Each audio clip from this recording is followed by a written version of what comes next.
વધુ એક અકસ્માતની ઘટના સુરતથી સુરતના વેસુ વિસ્તારમાં કાર ચાલકે અકસ્માત કર્યો। વીઆઈપી રોડ પર વ્હાઇટ હાઉસ નજીક કારે રિક્ષાને ટક્કર મારી। જોરદાર ટક્કરના પગલે કાર પલટી ગઈ। અકસ્માતની આ ઘટનામાં રિક્ષા ચાલક ઇજાગ્રસ્ત થતા તેને હોસ્પિટલમાં સારવાર હેઠળ ખસેડવામાં આવ્યો છે। તો અકસ્માતની ઘટનાના સીસીટીવી ફૂટેજ પણ સામે આવ્યા છે।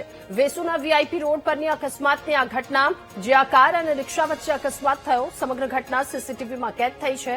કાર પલટી ગઈ અને ઇજાગ્રસ્ત રિક્ષા ચાલક જેને હોસ્પિટલમાં સારવાર માટે ખસેડવામાં આવ્યો છે। વધુ માહિતી મેળવીશું। સંવાદદાતા ધ્રુવ આપણી સાથે ફોન લાઈન પર જોડાયા છે।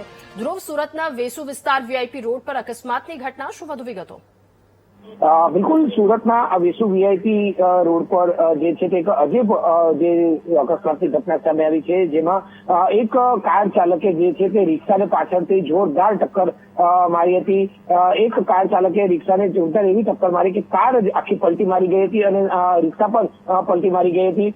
જોકે રિક્ષામાં છતાં કોઈ સવાર ન હતું એટલે મોટી જાનહાની થઈ ન હતી, પરંતુ રિક્ષા ચાલકને જે છે તે ઈજા પહોંચી હતી। સાથે સાથે કાર પણ પલટી મારી જતા તેના કાર ચાલકને પણ નાની મોટી ઈજાઓ થઈ હતી। પરંતુ આખી ઘટના જે છે તે સીસીટીવીમાં કેદ થઈ ગઈ હતી અને સીસીટીવીમાં જે પ્રકાર આખી ઘટના જોવા મળી, કાર ચાલક જે છે તે બેફામ ચલાવી, ફૂલ સ્પીડમાં બેફામ રીતે હંકારતો હોવાનું જોવા મળ્યું હતું અને રસ્તાની સાઈડ ઉપર ઉભેલી જે રિક્ષા છે તેને પાછળથી જોરદાર ટક્કર મારી દીધી હતી। જોકે હાલ તો આ સમગ્ર મામલે વાત કરવામાં આવે તો અલથાણ પોલીસે વધુ તપાસ હાથ ધરી છે। ધ્રુવ, આભાર આપનો તમામ વિગતો સાથે જોડાવા બદલ।